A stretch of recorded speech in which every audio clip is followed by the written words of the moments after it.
Oui. Allô? Docteur Saint-Cyr, Maître Leclerc, avocat de la Couronne. Enchanté. Il est allé chercher du renfort. Oui, pour Madame Lalonde, c'est ça? Oui. C'est inadmissible ce qui est en train de se passer. Et je suis pas le seul à le penser. Bon, expliquez-moi ce qui est inadmissible dans le fait de vouloir respecter le droit d'une personne à prendre des décisions pour elle-même.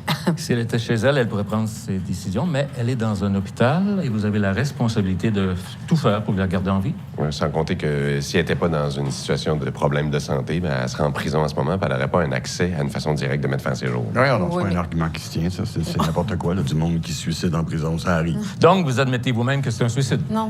Non. Un arrêt de traitement, c'est pas un suicide. C'est un arrêt de traitement.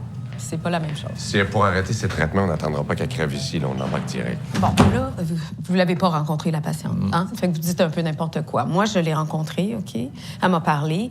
La prison, ça n'a jamais été évoqué. Ce dont elle m'a parlé, c'est de sa souffrance. Souffrance psychologique, peur de souffrance physique, la peur aussi de se retrouver à vivre au tiers de ses capacités, puis d'être un fardeau pour les 3 jeunes avec qui elle vit, qu'elle considère comme ses petits-enfants.